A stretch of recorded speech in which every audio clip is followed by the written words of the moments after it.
It looks like an old habit is creeping in as the Montreal Canadiens allowed the first goal to Detroit tonight. But then they rattled off 5 straight, coming away with a 5-1 win, their first of the season. Time for some post-game puck talk.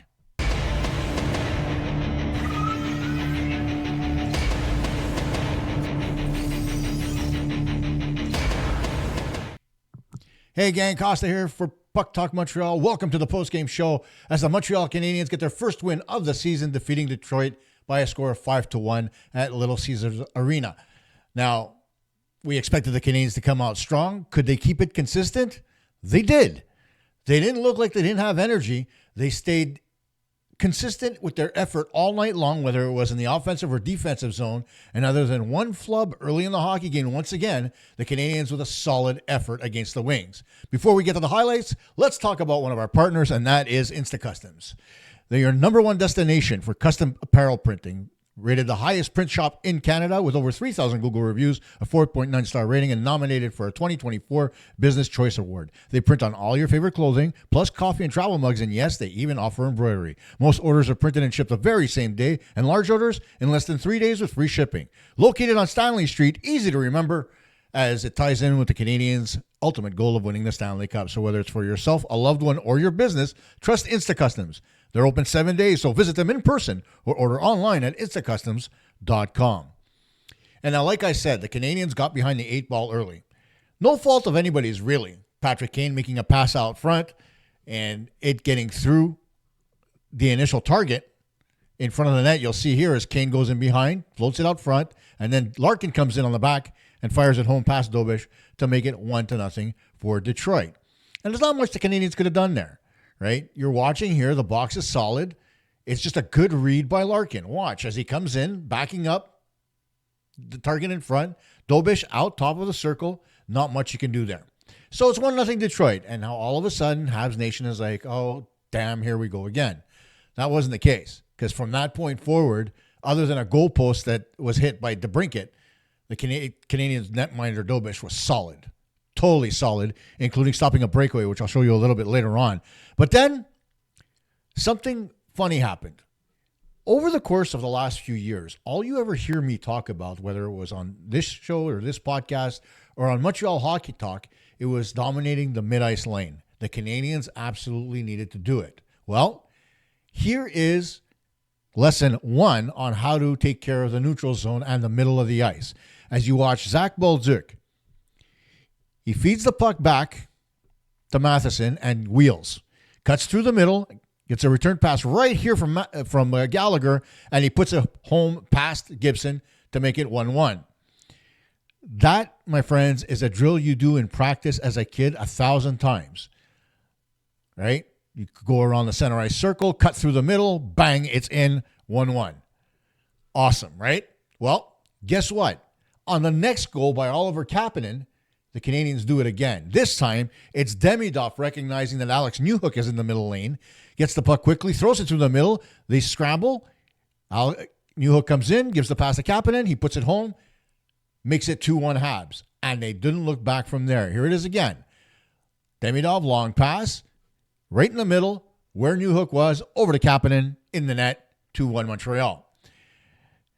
Now, I talked about Dobes before, but one of the guys that was really engaged tonight, above and beyond Oliver Kapanen, Zack Bolduc, Mike Matheson having a multi-point game, Noah Dobson getting another assist and being really good in his own zone, was Juraj Slafkovsky. You got to throw him flowers, right? Slafkovsky was great in tonight's hockey game, including being physical when he needed to be, as he takes out Sider here with a massive hit along the boards.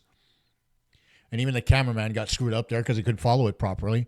And then later on in that same period, what happened?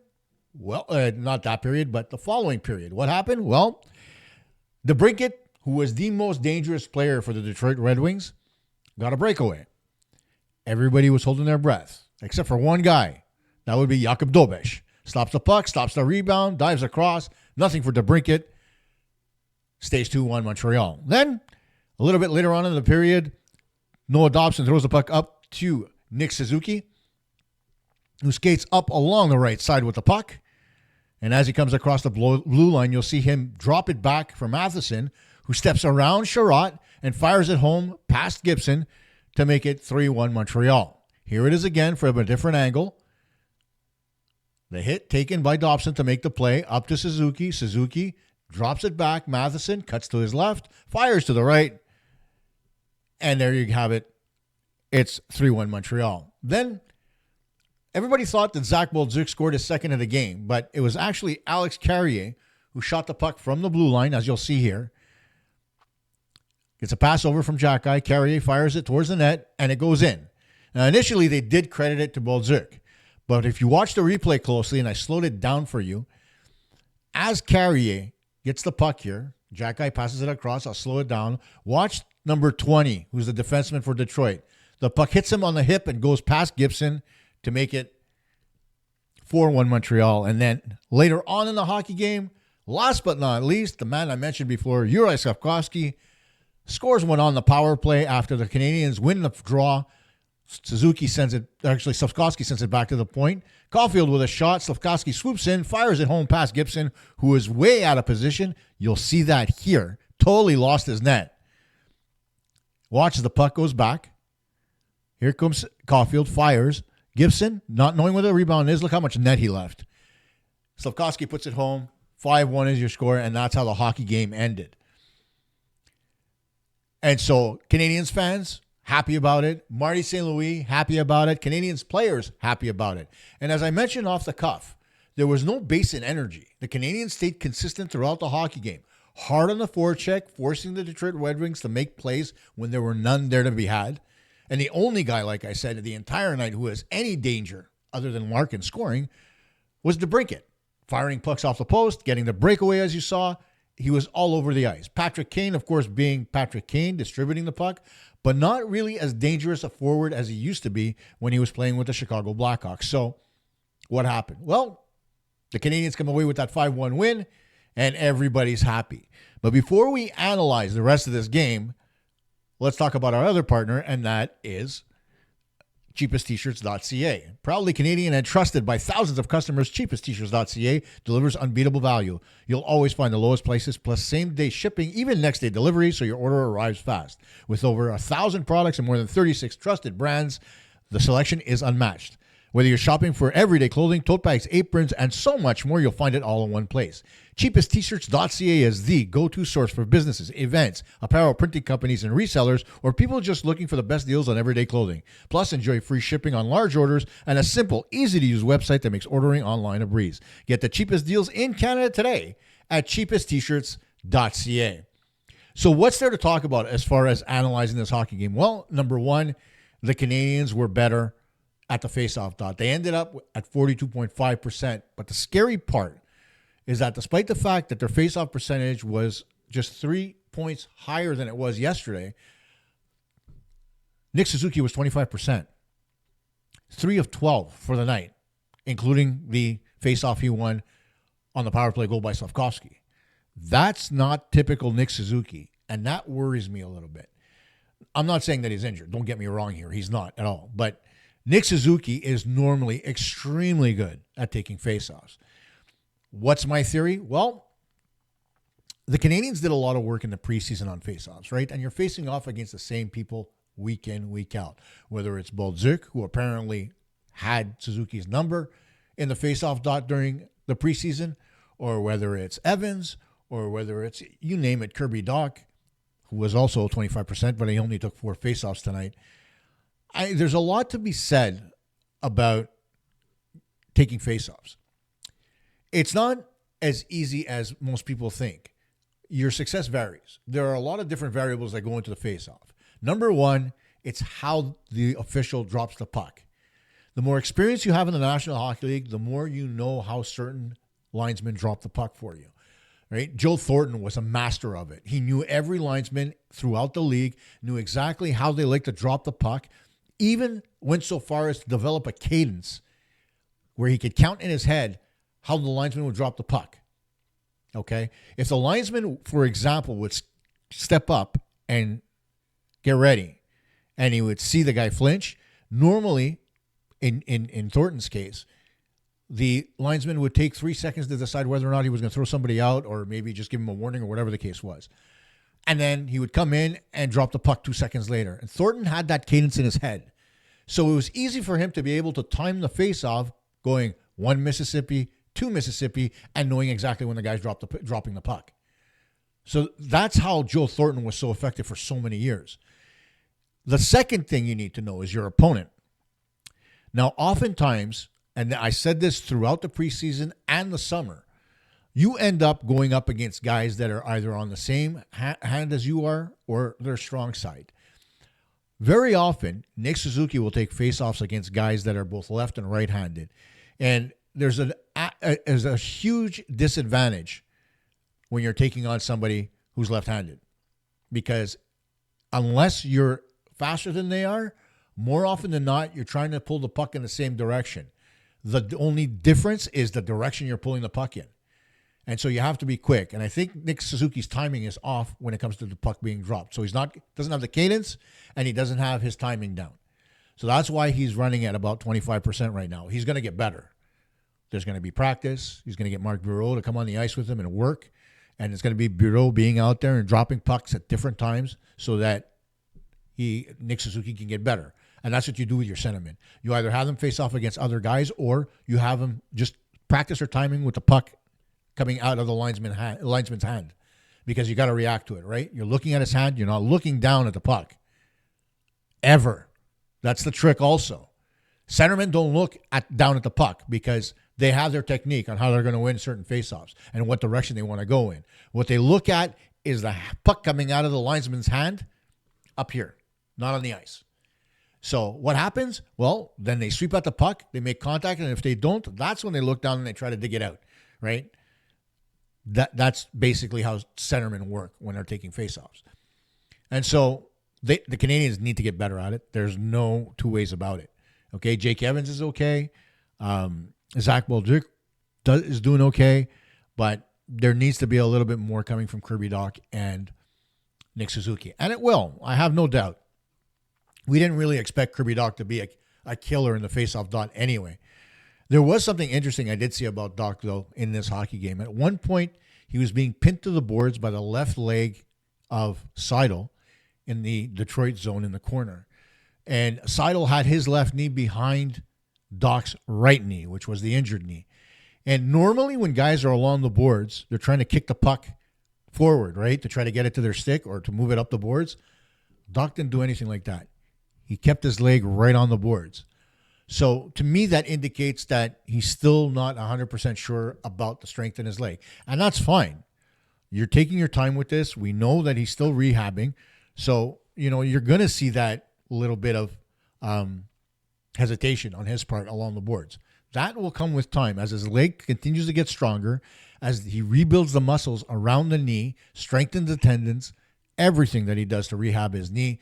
Eventually, he's going to get back to that point where he has that confidence along the boards to be able to drag that leg in behind and try to move the puck up with his feet. Really, tonight, one guy that we have to give a lot of credit to is Lane Hutson. Lane Hutson had a horrible night last night. Absolutely putrid. Not anywhere near the quality of the game that he likes to play. He was out there on the go-ahead goal by Morgan Riley. And you know what? Good on him. He took it in the chin in the post-game press conference. He blamed himself, lost his stick. It didn't break. He just dropped it. And so he took it all upon himself, saying that was my fault. And good on him. That shows leadership. It shows character. And tonight, he showed even more character by having a really solid defensive game. Not only was he better at getting the puck out of his own zone, he was physical in his own zone when he needed to be, pushing men off the puck, getting the puck out effectively up to his forwards. And so you got to give the man a lot of credit for coming back and having a much better hockey game. Another guy who played well, despite the fact that he wasn't on the score sheet, is Patrick Laine. I liked what he brought to the fourth line. He was engaged, deep in his own zone, oftentimes defending, doing a good job getting the puck out, not creating opportunities for the opposition, but getting the puck up to his teammates to be able to get it out of the zone effectively. And he did that very often during the hockey game. And when he was on the forecheck, he effectively turned players in directions that they didn't want to go in. So good on Laine, for adapting to what Marty St. Louis wants. Despite the fact that people really don't like Patrick Laine for some god-awful reason, I think he did fantastic tonight. Didn't score, but he wasn't a detriment. Another guy who's kind of flying under the radar a little bit, although he did take a penalty in the third period, is Arbor Jackeye. And in Jackeye's case, the thing about him is the less you hear his name, the better it is, right? Jackeye took a couple of penalties actually tonight. And even at that, despite the fact that he took the 2 penalties, he really was quietly effective. Same for Caden Guhle. You didn't hear his name very much, but he was really good. And speaking of Guhle, Simon Le Snake Boisvert came out yesterday and he said he didn't understand why people think Caden Guhle is so good. He doesn't see him as a good defenseman. I don't like to criticize people who put their opinion out there, right? But I'm trying to understand in what world Snake Boisvert actually lives in. A lot of us can agree that Caden Guhle was the Canadiens' absolutely best defenseman on both sides of the puck before he cut his leg open last year. Came back, wasn't quite the same guy because, you're tentative after you have that accident happen to you. So, I can understand that. But for Boisvert to come out and say he doesn't think that Guhle's an effective defenseman, you apparently never saw him play in junior, and you never really paid attention to what he was able to bring to the table in Montreal. Scores the occasional goal. He's good in his own zone, makes a good pass, very good at skating, good agility to be able to keep up with guys in his own zone. So what's the problem? Why is he not a good defenseman? I'd like to get a better explanation, right? Because he does all the little things right. Yeah, guys are entitled to have bad hockey games, and Guhle occasionally has them, right? Hutson had one last night. Guhle, well, it's early in the season. He's bound to have one. So is Dobson. So is Matheson. It's going to happen. It's a long, arduous 82-game schedule. It's going to happen, right? Especially considering all the back-to-backs these guys have to play this year. Another 15 to go. One already out of the way.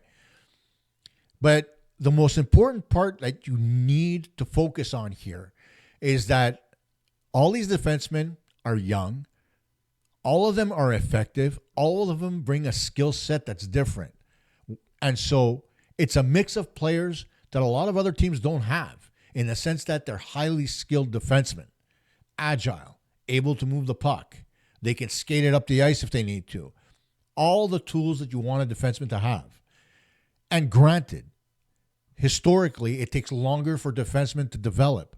So when you're looking at a kid like Hutson, when you're looking at Guhle, who's in his 4th season now, I think, with the Canadiens, if memory serves, when you take a look at Jackeye, Struble, even Dobson, they're still their careers are still in their infancy. They're still not at their peak as far as defensemen is concerned. So the Canadiens are in extremely good shape. And before you start bashing somebody who's only 4 years into his NHL career and has had to deal with injuries, as Guhle has, pump the brakes a little bit and take a step back and say to yourself, you know what? Let me watch this kid. Put an ISO cam on him and watch him throughout the game. When you're watching everything on TV, you don't really always see what a guy does on the ice away from the puck. That's really important, especially when it comes to defensemen. Forwards, yeah, you want to see them forecheck even when they're away from the puck, and you want to watch them follow players up the ice so that they're in coverage. Same holds true for defensemen. When the puck is coming into their zone, you want to see them maintain a gap. You want to see what they do away from the puck. How do they skate? How do they follow the play? Those are all important things, and those are things that Caden Guhle does extremely well. So before anybody criticizes him for making mistakes on the ice, which it hasn't yet, let's step away for a second. If Boisvert is basing his thought process on Guhle on the preseason, well, then Carey Price would have never seen the light of day as a hockey player, right? And a lot of guys that you see in the preseason, especially veterans, wouldn't deserve to play in the NHL. That's the thought process, right? Wrong. So let's get away from that for a minute. Now the Canadiens are done with this back-to-back. They get a day off tomorrow. Tonight, they're going directly into Chicago, where they're going to spend the day tomorrow, and then they're going to face the Chicago Blackhawks on Saturday night. Another Original Six team, love it when Montreal goes to Chicago. It's such a great hockey town. And, the Blackhawks with such a storied history, I think they're having their centennial celebration as well. So, there's a lot to be said about these games against original six teams. Canadiens start the season, Toronto, Detroit, and Chicago. I would have loved for that to continue throughout, where they would play the Rangers and Boston and close out the original six. But that's not what's happening, right? Instead, the Canadiens come back on Tuesday and they play the Seattle Kraken. I keep bringing that up, and to me, I'm just trying to understand why the hell the NHL scheduler would do something like that. I just don't. Your first Canadiens game of the season, and you're bringing in a Western Conference team that nobody gives a rat's ass about. How you're supposed to get people excited beyond the fact that the Canadiens are back home is beyond me. If the Canadiens would be playing the Boston Bruins in their first home game of the year, the place would be electric. The Canadiens and the whole fan base would be going crazy because that's a rivalry that transcends sports almost. They've been bitter rivals forever, just like the Leafs. So why wouldn't you bring Boston in for a home opener? When was the last time that happened? I'd have to look that up. I don't remember offhand. But it would be a beautiful thing, I think, even if the Bruins aren't playing as well as that franchise normally does. And then the process of trying to get back their mojo. But let's talk about Chicago. Of course, Chicago, in the middle of trying to build that team up, right? Connor Bedard, their generational talent, basically was the only catalyst on offense last year for Chicago. We'll see whether or not that changes this year. I don't know that it will because I don't remember Kyle Richardson doing it. I think it's Richardson, right? His family name? Hang on. I will tell you that right now. Davidson, that's it. Kyle Davidson. I don't know whether or not he's done enough to actually make that team better just yet. He's taking the slow, steady route, and I don't think that's going to be good for anybody. He needs to get on his horse a little bit and try to get some more draft picks and try to build that team up sooner rather than later. Because the last thing you want to do is have a guy like Connor Bedard in the same situation as a Connor McDavid, where you're going to give him a 2-year contract at a certain point because he wants to see what direction the franchise is going in. Now, we didn't talk about that, actually. Connor McDavid signing a 2-year deal for $12.5 million. Another guy taking a bit of a pay, I would say, giving the Oilers a little bit of a freebie, right? Going with only $12.5 million when he could have asked for much, much more than that, just to be able to get the team back to the playoffs and back to the Stanley Cup final. 2 years in a row, they want to see a third one. They want another kick at the can.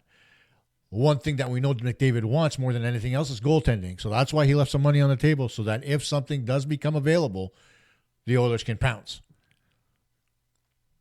So we'll see what happens, especially with Saturday night's game. I'm anxious for Tuesday. I want to see what the Canadiens bring to the table when they come home. Because notoriously, the Canadiens are very slow starters when it comes to their home games, especially the home opener, right? All the pomp and circumstance.